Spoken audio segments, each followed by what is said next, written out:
Diving into the main focus of today's discussion, I wanted to talk about how nature has sort of shown the ways we interact and also provide solutions for our day to day. And one of the most common or synonymous examples of nature today is a tree. We know our family trees and we understand what trees are. They take in carbon dioxide to bring out oxygen to us. And it all starts at the root. When you're tackling a different problem, it's important to focus on the root rather than all the different branches that might be coming out of the same central place. So today we're going to discuss profit and what that means.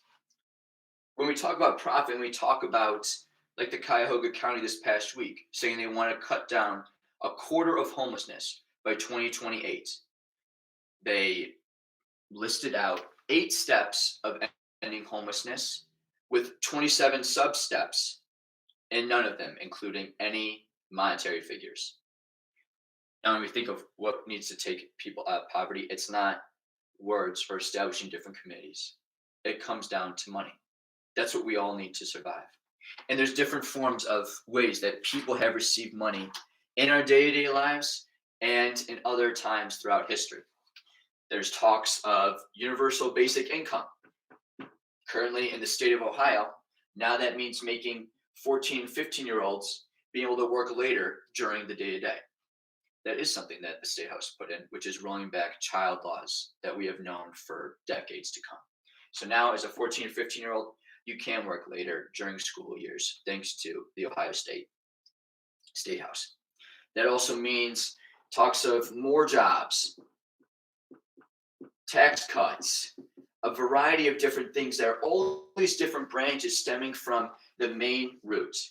How does everyone get their money? Through their job. In the perfect society, the perfect circle of how things go, people work for an employer, and they're paid for their job. Then with the money that they're paid, they spend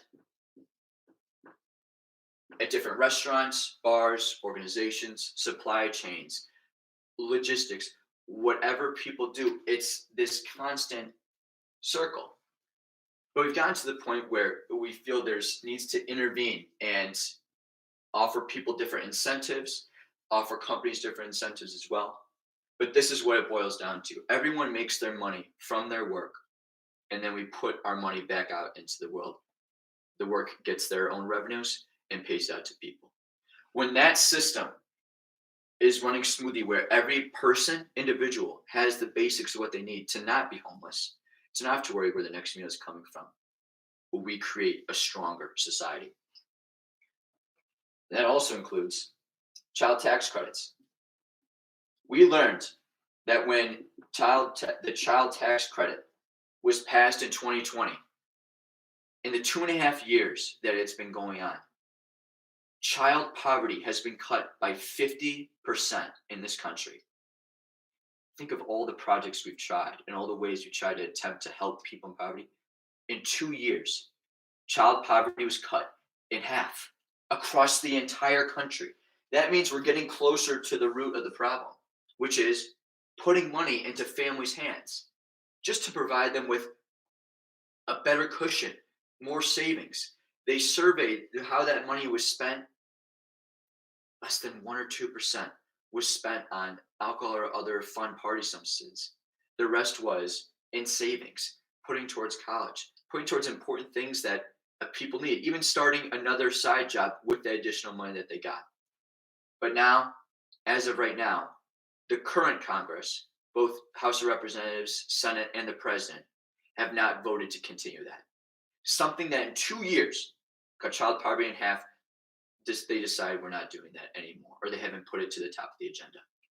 That should be the number one focus because it's as close as we can get to the root of the issue.